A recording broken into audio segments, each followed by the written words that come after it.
Well, it was New Student Days at Putt-Putt Golf.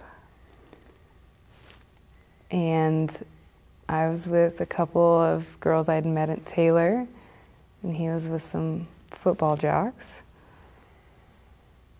And we were, I guess, golfing, and our group was ahead of theirs. And then there's this cute girl always putting first behind me, so I made sure I was always the last one to putt.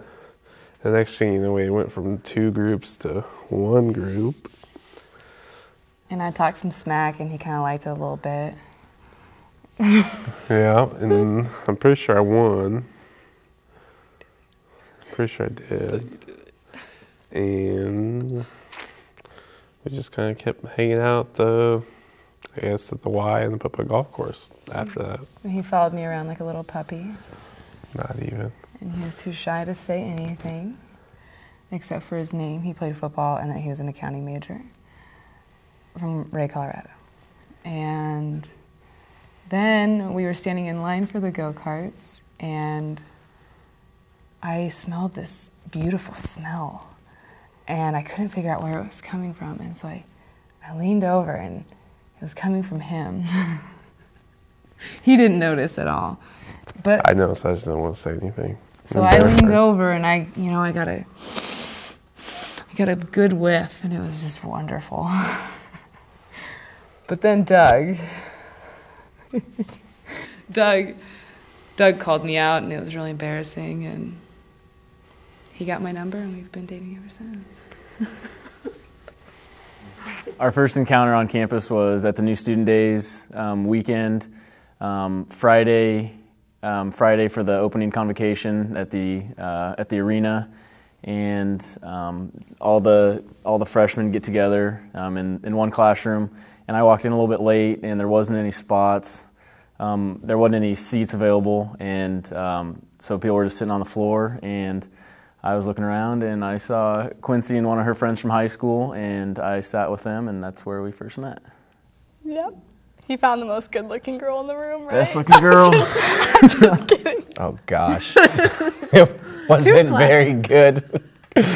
You tell. Oh, man. Our very first oh, jeez.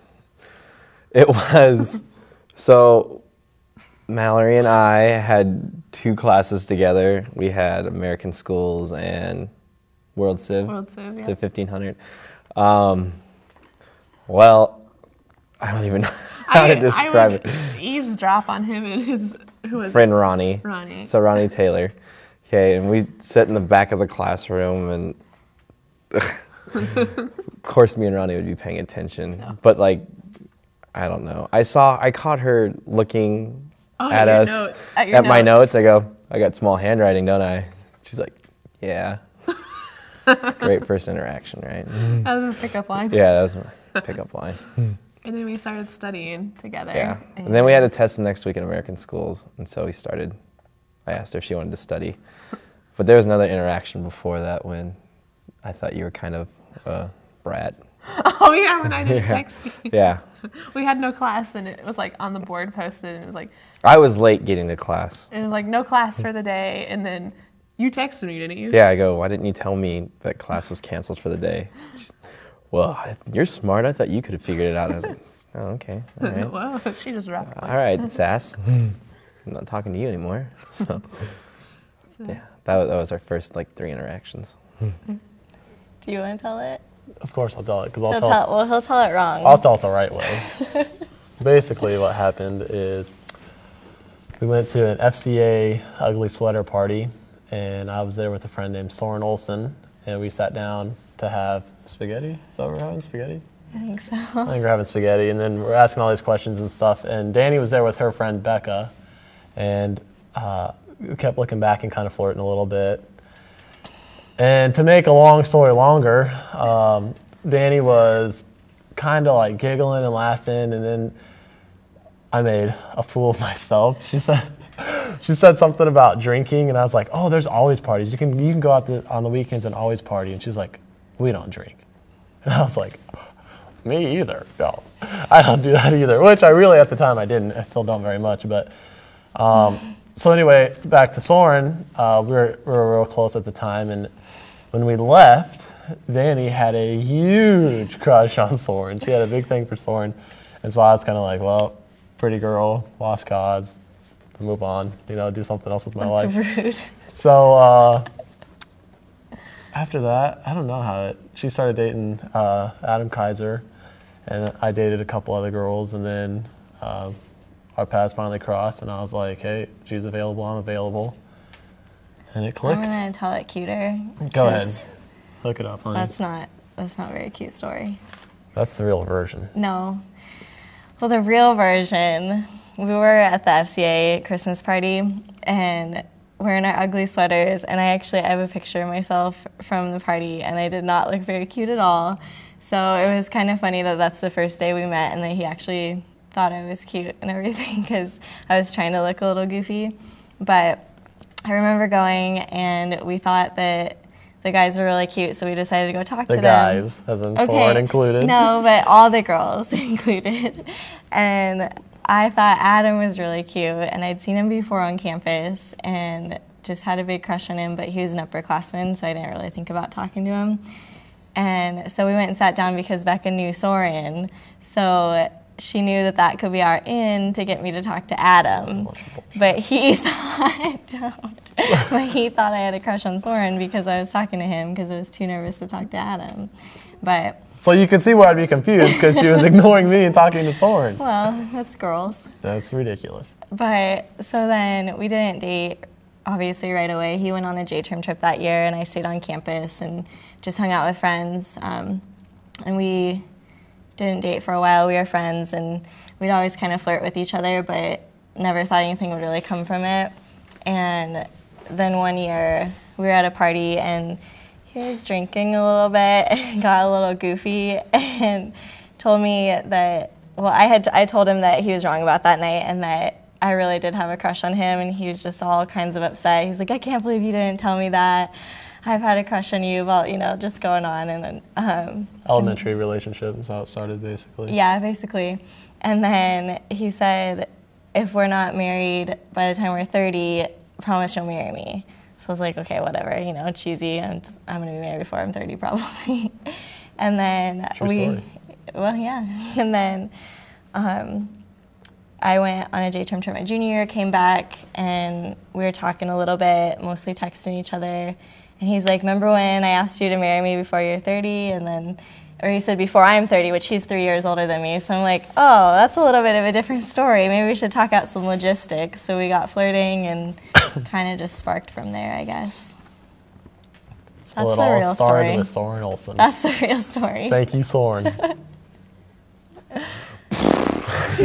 Yeah, we had a first date, all right. Jimmy John's? We went to Jimmy John's together, so we were real upscale. Didn't even take her to Applebee's. That was later on. That was later on when I decided that maybe we should settle down. Then there was I'm not Applebee's. having a family yet. First date was actually Jimmy John's, freaky fast. So. No, I guess we never really had an official first date. We hung out a lot, but Yeah, we hung out till 3 or 4 in the morning for a long time. We just walk around campus, and I don't know how we functioned at all. I really don't. yeah. Just because we couldn't be in the dorms after midnight, so then he'd walk me back, and then I'd be like, let's just keep walking. So then we'd walk and we'd walk. But we never had a first date. Mm-hmm. He was too shy to actually ask me on a date, so we just hung out and bronc and stuff, real classy. It worked. That weekend, we went to the Y together and did the champions, the slides and stuff together. So that was the first time hanging out, and we kind of hung out in a big group for a long time, and we were friends ever since then. So. But she texts me and she's like, hey, I don't know what you're doing this weekend, but if you want to do anything, let me know if you want to hang out. And so I text her back, I'm letting you know I want to hang out. And she giggled like that, and we went to watch a movie. Just Go With It, I think is actually what it was, right? Yeah. With Adam Sandler. Yeah. And as we were coming back, her roommates were watching. What were your roommates watching? I don't know. it was Katie Abernethy, so some old 20s film, like a series, and I didn't want to be a part. And she's like, so I don't want to go back. And I was like, whoa, first date? Already want to go to my room? Holy cow. So she kind of got all embarrassed. And I was like, I'm kidding. We can go hang out. So we went upstairs, but I sat her down on the futon, and I was nervous as hell. Sat her down on the futon, and then I went and sat as far away from her as I possibly could on my bed. And for 4 nights in a row, that's how we sat. She'd come over, we'd hang out, I'd sit on one side and she'd sit on the other. We never got close. And then finally I kissed her on the cheek and she kind of blushed and got all girly, and I was like, okay, let's take it up a notch. It was cute. So we started dating the day after her birthday, which is gonna...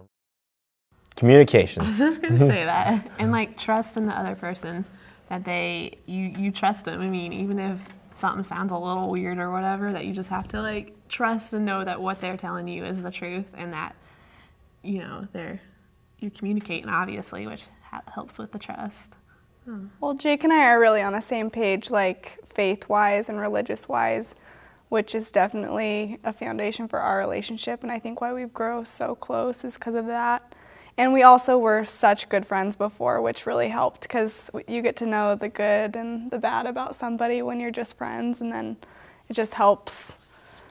If you do decide to date, I think it helps to really like that person as a friend before you like them as more than a friend. So Yeah, the faith thing, I think for things to work out in the long run, you have to be on the same page there. And then also we did have such a good friendship before we actually dated. So yeah. I would say more than anything else is trust and communication. Communication, if you can't have an open, strong, caring conversation with your significant other, then that's probably not a relationship that you should be in. Because if I couldn't talk to her about everything that we needed to talk about, then I don't know how we would advance in the relationship. Probably communication. Talk to each other quite often. And she's a little bit sillier and crazier than I am, and I usually level her out sometimes. So good balance, yin and yang, I guess. Yeah, I think my ability to come up with new ideas or things that he doesn't want to do, and then his ability to compromise and try some things, and that's what I think keeps it interesting, where we can, I don't know, thriving makes me think interesting, but I think stable, it's more the communication.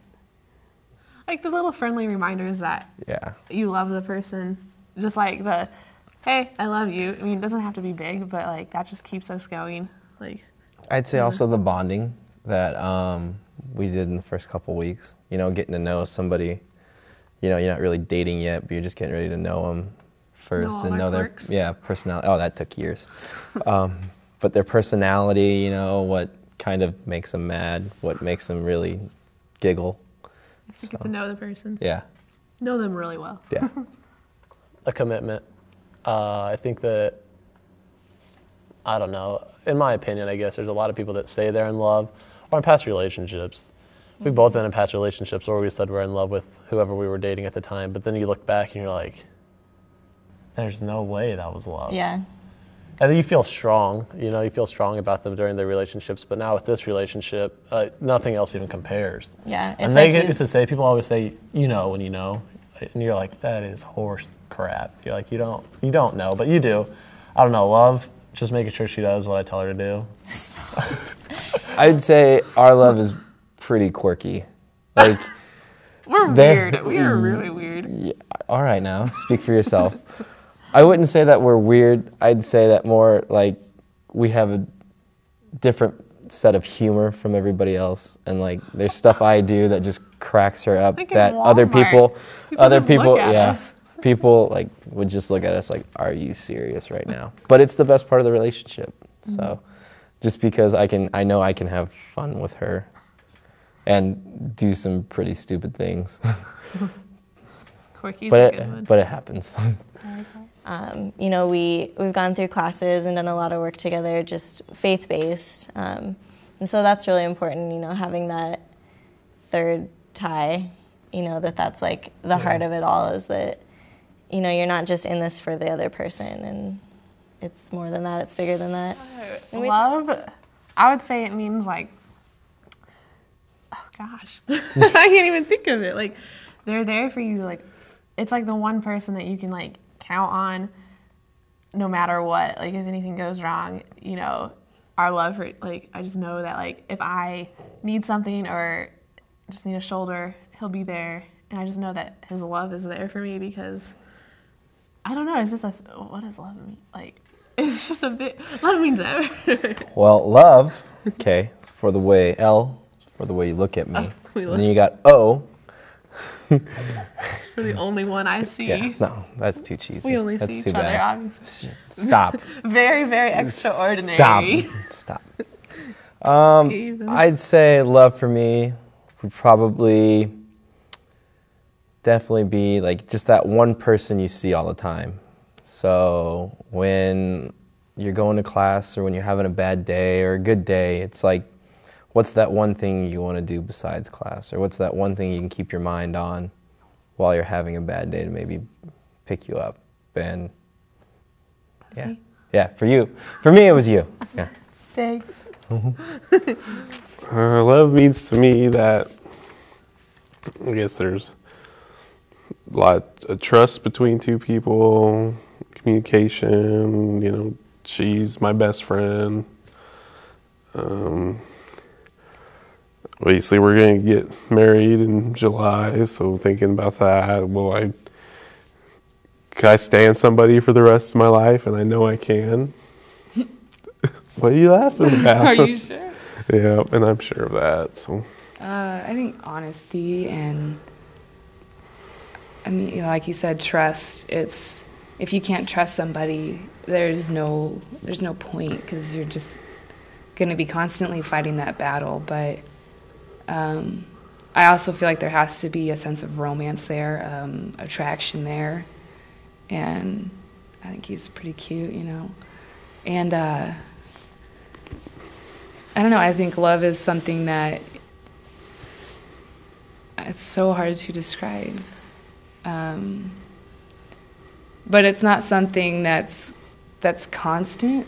You have to constantly be putting more into it. It's not going to stay the same. It's going to change and grow and expand over different things, and so it's willing to put the time into one another to keep it changing, because if it stays the same, that's when I think that people don't think it's there anymore because they're so used to it. And I think it takes more than just like the two of you, because it's easy to just like get up and leave, honestly. Like, that's what we were talking about.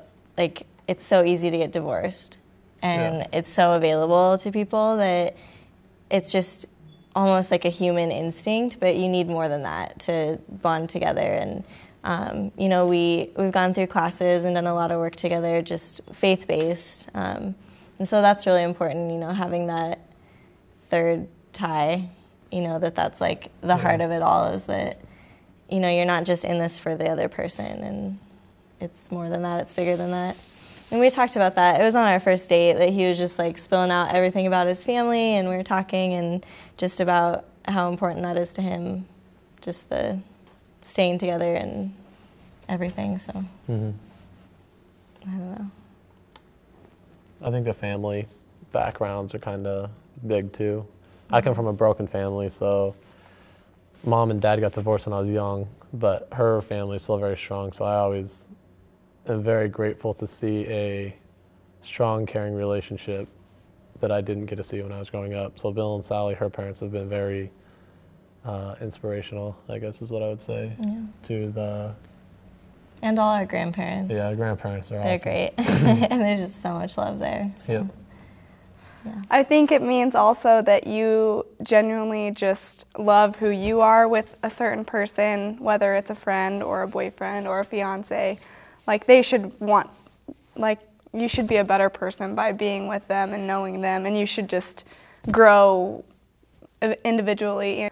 you just grow together when you love somebody, I feel like, and you just bring out the best in each other, and you are very passionate about it. I mean, they're your priority in your life. If you love somebody, it's just you put them above a lot of other things.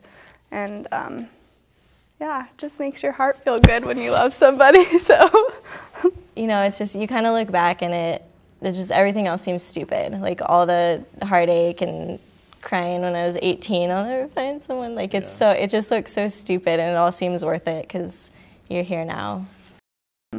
I feel like I knew, I think, before he did. But after we were dating, just a couple months in, I don't know, there was just some moments that I had where I just was like, you just know that you can't, I mean, I couldn't ever picture my life without him, and it wasn't just in a friend way. Like, I wasn't just like, oh, I never want to lose him as a friend ever.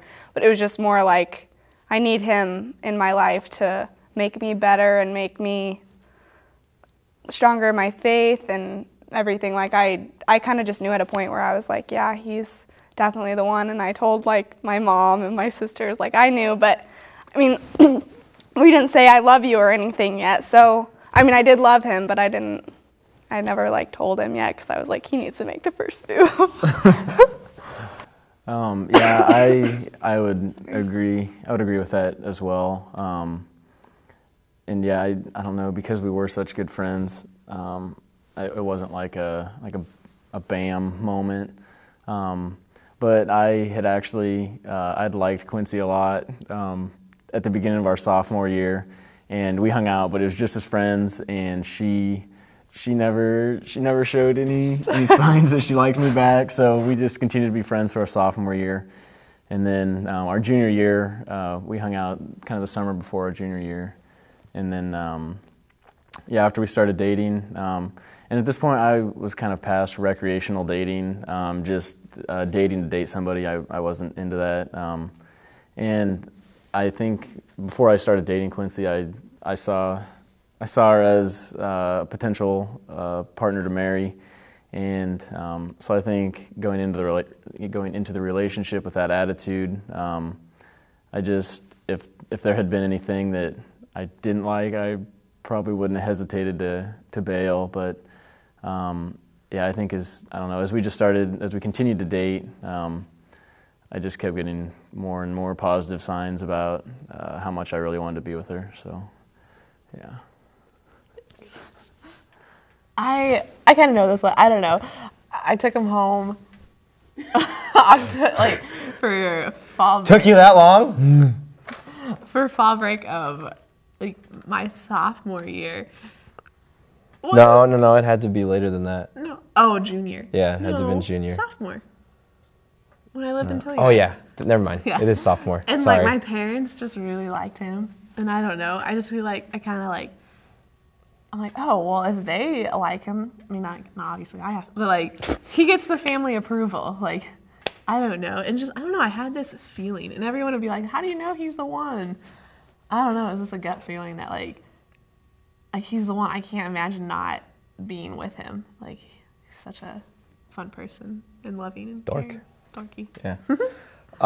For me, I mean, obviously kind of being young and everything, we had to work at it together. So it wasn't being so young, it wasn't just an instant, oh my gosh, I gotta marry this person. I know it sounds bad. No, I understand. But that's how it was for me. But like I said it was nice, the whole bond experience that we had, and then eventually gradually moving on but taking our time. And so the fact that I got to spend time with her at her house, she got to spend time with my family at my house, that was really nice. And then that's when I started feeling well, if she can handle me being on the road all the time with baseball, she can handle my family, because they're quirky too. But she dishes it right back out to them, so it's pretty good. But yeah, that's when I started thinking that she's probably the one. Still have. For me, I knew a month after I'd known him. I mean, after the first night we met, that was the only person I really wanted to hang out with, and kind of a free roamer. I mean, I like set ways, but I don't know, I never really felt that connected to somebody. And then, like, after a month, I was just like, I'm gonna marry this guy. Like, I don't know why, but I'm gonna marry him. And here he is. I mean, so I knew way before he did. Well, he might have known, but he acts like he didn't. Yeah, I played it cool.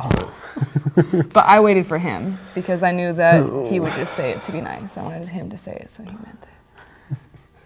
Well, I guess for me, like I said, it wasn't that soon. I guess Cassie's like my beard. It just kind of kept growing on me. And You're so funny.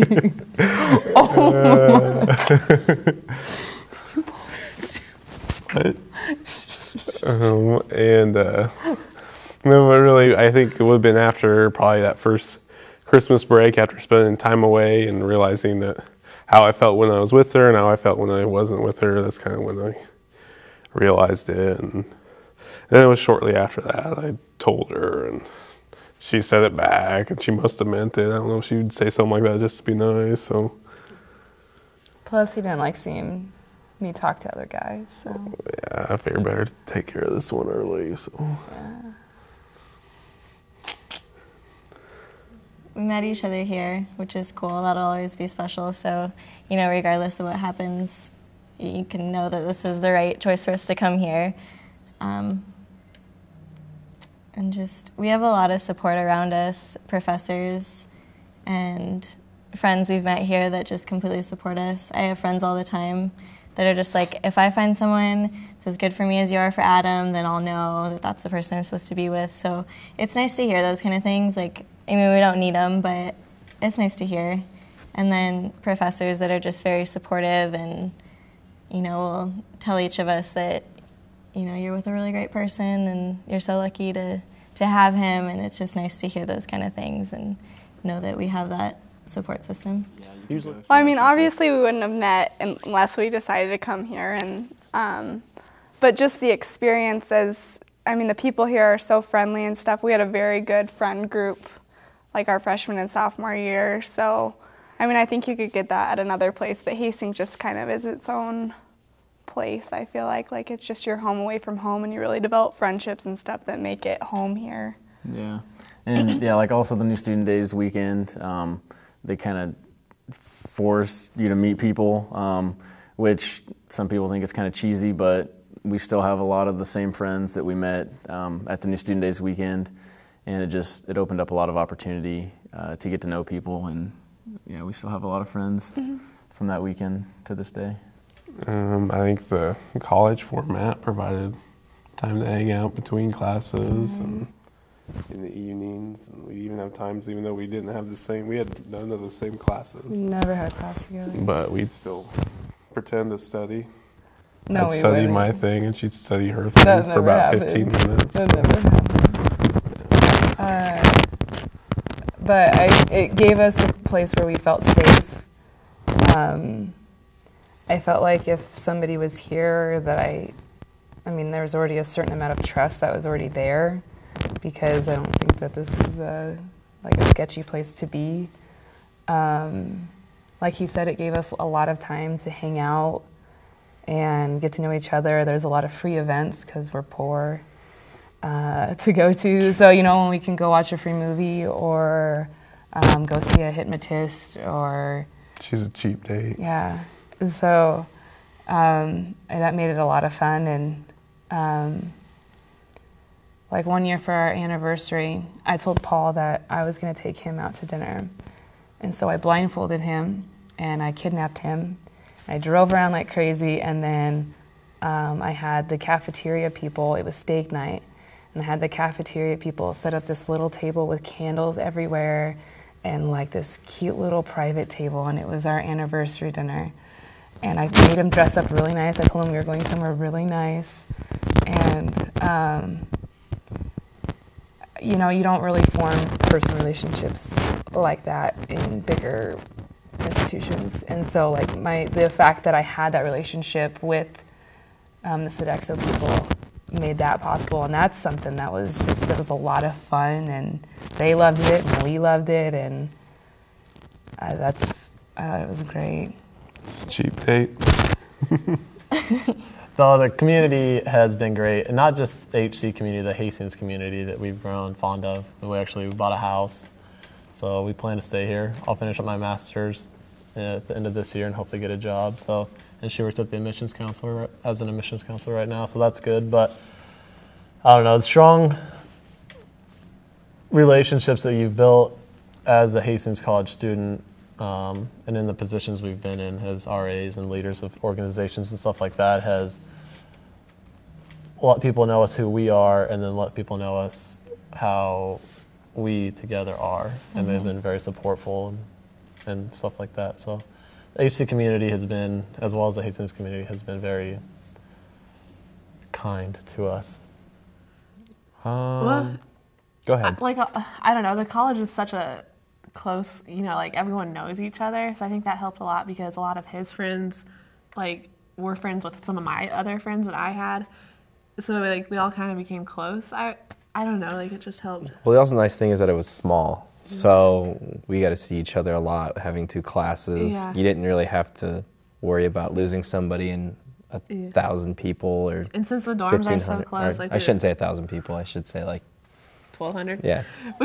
we were able to like see each other more often, because since such a small community, I mean, Yeah. And plus the walk over classes there. don't get above 25. So when you have 2 classes together and it's only about 20 people, you're going to have a lot of easy, yeah. interactions with each other. So I mean, kind of the first word I was drawn to is just like silly, because he just picks on me all the time. Every time I come home from work, he's probably hiding somewhere to scare me, because he thinks that's hilarious. I scared you just right now. Yeah, just as we were walking in here, he was hiding behind the corner and jumped out at me. So it's just, I don't know, he's goofy, always makes me laugh. But I think that more than that, like the deeper Adam, I'd probably say like supportive. And I don't know, I mean, there's so many words, because he has the biggest heart. He's super kind. He's going to be a teacher and comes home every day, and it's not just a job. He comes home from clinical, and he's so excited because one of his ESL kids put a full sentence together today, and he's just so proud of them and just cares so much about what he does and about everyone. So, that's one of the words, but, just he's so supportive of all my dreams, of all the people he cares about, and it's never just about him. Like, it's anything that I want to do, I know I can, and I know he'll be there for me. And when I'm freaking out and just having... She stresses a lot. Yeah, I mean, I get really stressed out and anxious about stupid things all the time, and he's always there to calm me down and make me laugh, and he's there for me, and he's just always, like, lifts me up, and we're never bored, ever. I think we can be together till we're old and can not hear each other, and we'll still be just giggling back and forth. So She's lucky. I am. Okay. Love you. Me too. Complete, because I feel like every time Danny's asked to do something, she never half-assed it. It's always, you need to get 50 phone calls for your job. She gets 50. She doesn't fudge the numbers. You need to, I don't know, drive to Lincoln to go pick up Becca from the airport. She always is finishing things better than is asked of her. And then like this with the relationship, I thought that I really loved her before we were engaged, and then things just keep getting better. And she always just completes things like, I don't know, what can I think of something? I can't think of anything off the top of my head, or like, okay, we wanted to go watch my little brother graduate from basic training from the Navy, and she had to get all her work done early, so she was in at work, and that week is the week that you went in at like 8 o'clock, and then you didn't have lunch, and then she came home at 5:30 or something like that. So it's a long day at work, and then she went back at night to make more calling, just so that we could go watch my little brother graduate, because she knows the relationship I have with Jack is very important. He's actually our best man. So, And I was very thankful for that she would do that. But she's always just doing things above and beyond what's asked from her. And you could ask her teachers, you could ask her probably co-workers right now, you could ask her bosses, you could ask me. I think everybody would agree with that. So I would say you're very complete. This is me, this is Danny. She completes me. Stop. You want a cheesy? Don't. I'm going to go with bubbly and caring. Okay. This is really hard. I'm going to go with handsome, number one. Well, he is handsome. I would say driven and compassionate. It happened just in August, so August 19th. 19th. Yeah, gotta remember that. So August 19th rolled around. She was first moving into the apartments. I had already been out here for student teaching. I had to be out here since August 8th. But that first day that she moved in, her parents helped her move down, her mom and dad. The day before, I asked her dad, because Mallory asked me to ask her parents, so, or at least her dad. So I asked her dad if it was okay if I'd marry his daughter. And he said, yeah, sure, no problem. I go, oh. Great convo. But anyways, after, you weren't there yet, but your dad and I was talking outside, changing, I don't know, I think we were adding a tire or No, something. you were changing the windshield wipers. Yeah. But he's like, so what would you have done if I would have said no? I go, oh, I don't know what we would have done then. I obviously would have had to have a talk with Mallory.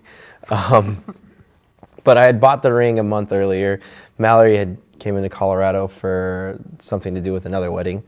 But the week after she left, I decided to buy the ring and, get this whole thing together and get it ready to go. So now, back to August 19th. Her parents left and went back to the hotel because they were done moving her in and everything. And then I asked her, I told her a couple days before that she had a surprise waiting for her. And she was like, oh, is it that Intamin's cake that I always get? I go, no. It's not as good as cake. So then she's like, oh, did your family get me some more shorts? Because my mom spoils Mallory and she gets her shorts and stuff.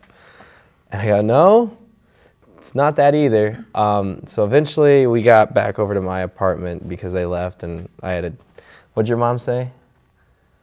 Didn't your mom tell you something? Do you just want to go see John? Like, Yeah. You haven't seen him in a while, so I'll just leave you two alone. So we got back to my apartment. I had put the ring in the bottom drawer of the desk that I had. Well, all the desks in the apartment. So I had it in there so it'd be really easy to get down on one knee and everything, and it just kind of flows. So I got there and I go, well, do you want your surprise now? She's like, yeah, sure, I'll take my cake. I go, it's not cake. Okay, yeah, sure, I'll take my shorts. It's not shorts, okay? So I go down on the knee, and then she starts freaking out. I mean, she wasn't crying, but she was like, oh my gosh, is this real? Is this real? Is this really happening? Yes. My first thought was like a necklace. Yeah, she thought I was going to hurt her feelings. But I had this little package and had a bow on it and everything, so that's why she thought it was a necklace. She obviously knew it was jewelry. But after that, I opened the box, I opened it, and she's like, oh my gosh, oh my gosh, oh my gosh, oh my gosh. Did you And even she get would anything not out? stop. No, I go, and I'm waiting there patiently while down on a knee. I'm like, okay, can we hurry this up? She would not stop talking for the next 5 minutes. I go, shut up, so I can ask you this and we can get on with going through our day. It was so awkward. Yeah, and then she's just kind of looked at me like, okay. And then I proposed. I asked her to marry me. So we've been engaged for about a week and a half, and it started. We had gone, and we knew that we were at the point where we were ready to be engaged, and we went and went ring shopping, I guess, and she had found a few rings that she really liked, and then she kind of left it up to me to decide which ring to get, and Even though I said this was the one. Yeah. So I got the ring without her knowing. And then we had about 2 weeks before fall break. And when we went home for fall break, the plan was for me to talk to her parents and ask for their permission to marry her. And so I think she was expecting a proposal anytime after that. And I ended up calling her parents, and I talked to both of them on the phone on the Wednesday, a week and a half before fall break. And they gave me the blessing to propose to Quincy. And so I did all that without her knowing. And we went to Burwell, to my hometown, the week before fall break, the weekend before. And that's kind of where it all started. Okay. Yay.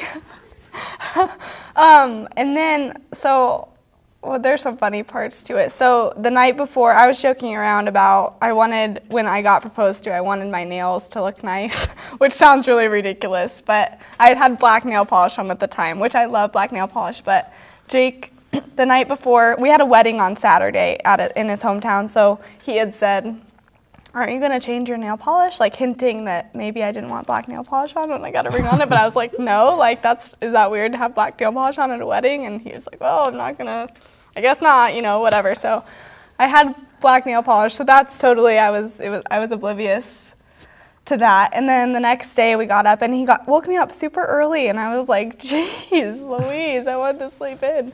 But he was just really anxious. And then so we got up and we ate breakfast and, I don't know, he said that he wanted to go walk at the lake because the lake was really low, and so I didn't think that was weird or anything, and I thought we were going to go on a motorcycle ride, but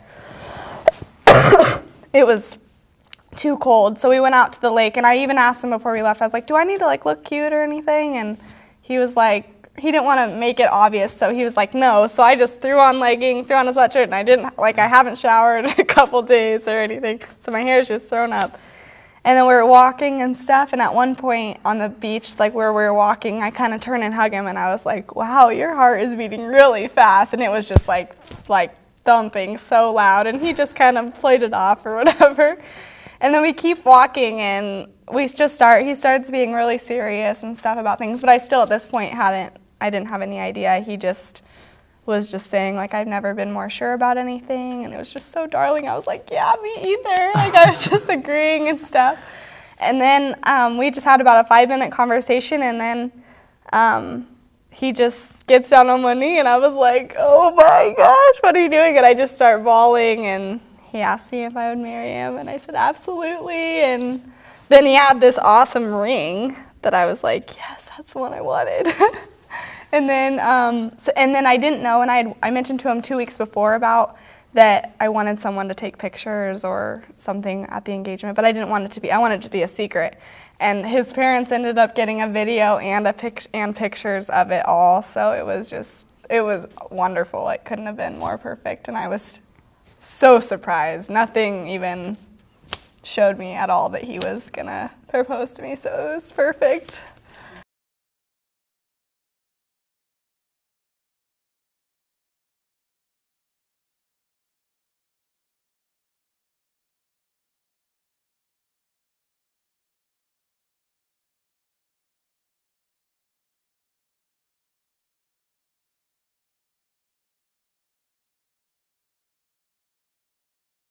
Well, let's see.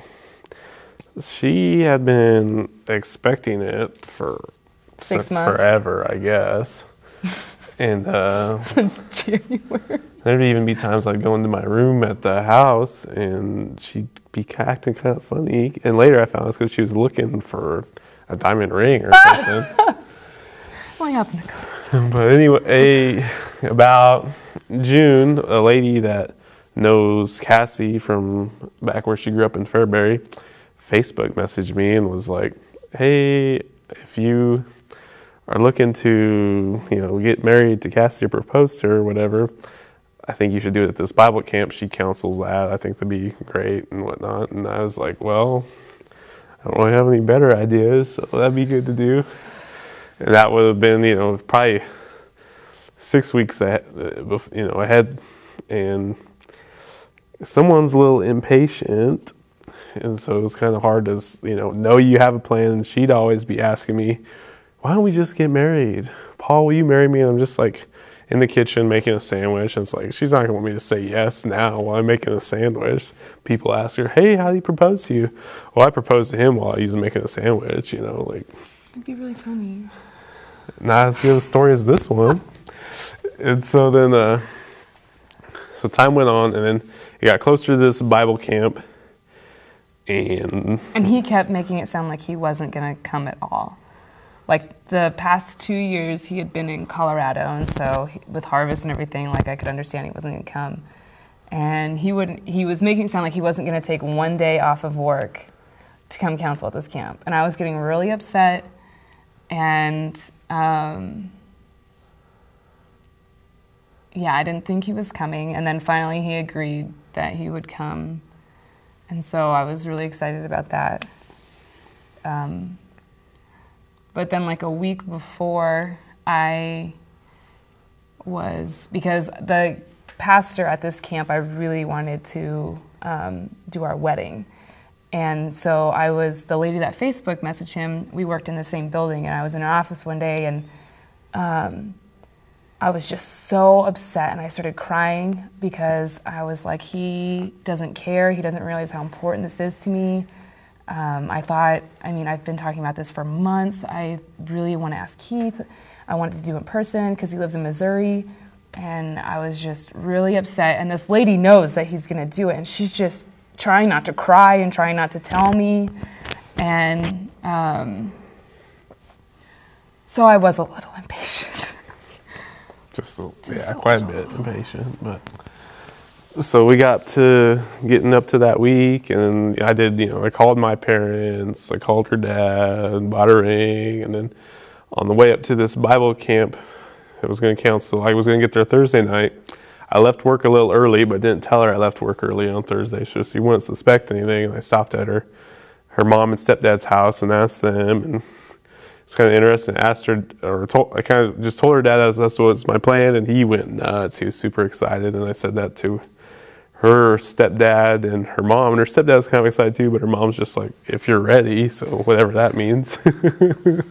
And then got to the camp, and then I ended up counseling 8th grade boys, and Who loved him? Yeah, they loved me. But then you had 8th grade girls, and so then I was planning on doing this big campfire on Saturday night, and so that was kind of what I was thinking about the whole time I was at this camp. But so then we had our Thursday night campfire, and it was the first time I was there. I didn't know what to expect. First time I've been there, and I realized there's a lot more people at these campfires than I thought there was going to be.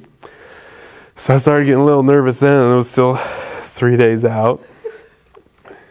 But then, I got through it, played it cool. She didn't suspect anything. And then the next day came, and it was Bible camp, so we had canoeing and games and Bible studies and stuff like that. Stuff all day, and then we had a hayrack ride that night. Yeah, and at this hayrack ride, she was trying to talk me into just asking the pastor if he would do our wedding. I hadn't even proposed to her yet. And she was being a little pushy, and she's just like, can we just ask him? Can we just ask him? And I was just like, that's a little weird. And she would not drop it, this whole hayrack ride. And finally I was just like, you know what, maybe we could ask him on Sunday. She's like, oh yeah, that'd be nice. What about Saturday? And I'm thinking, I'm going to ask her Saturday night. So I'm like, no, maybe Sunday.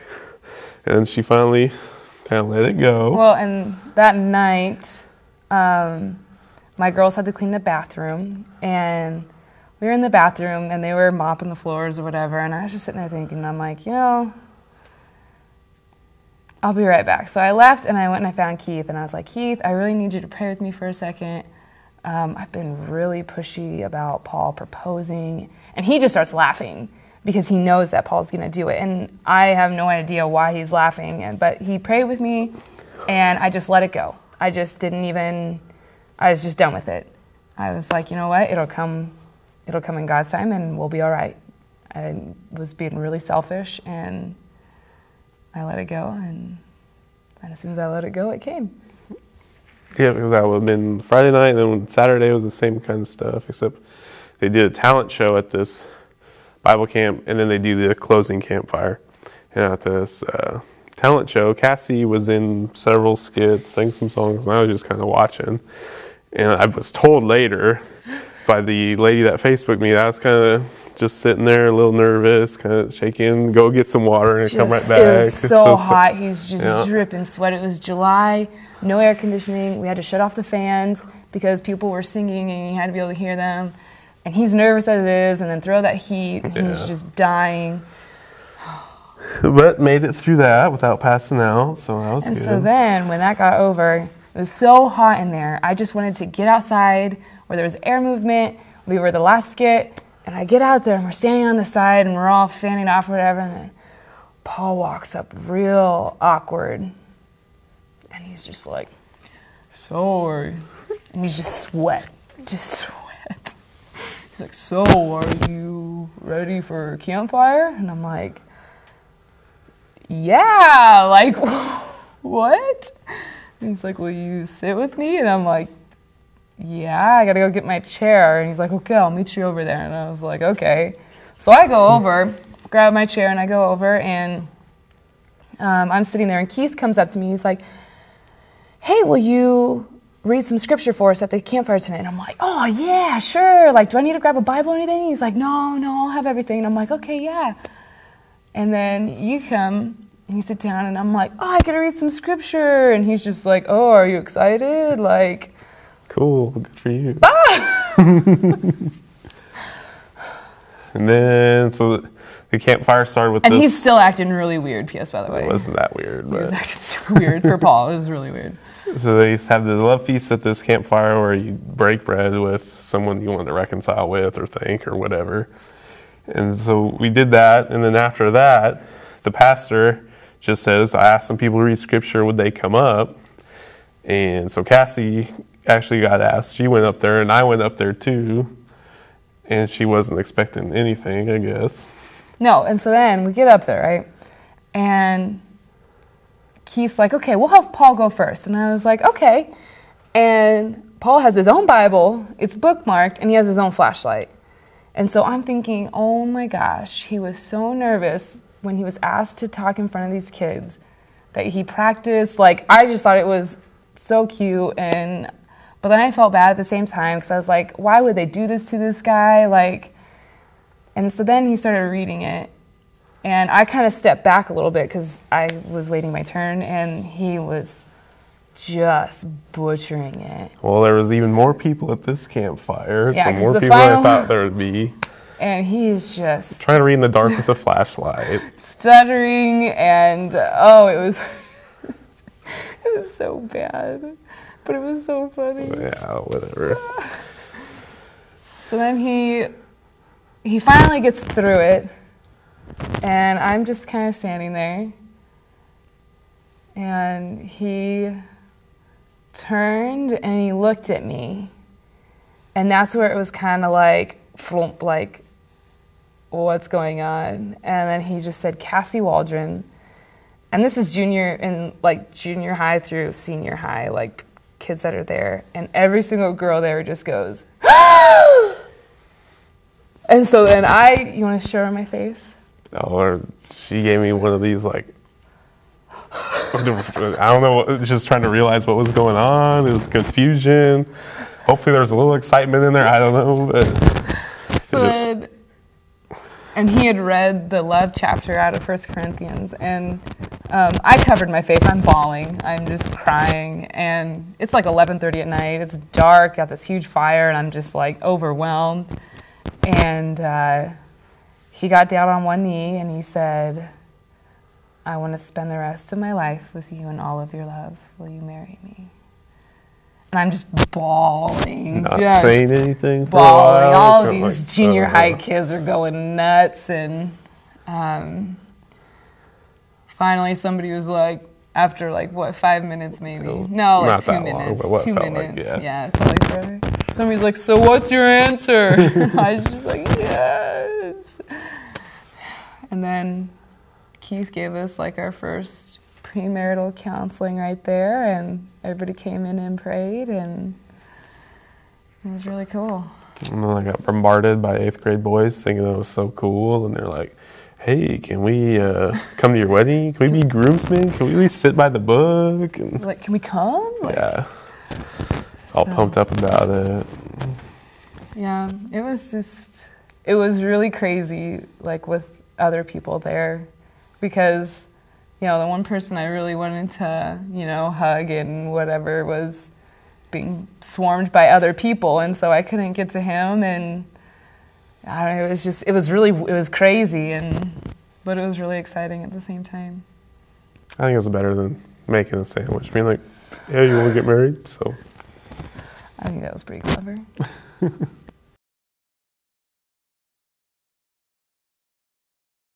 I don't know. It doesn't matter what dress you wear, what the flowers look like. It just really doesn't. Yeah.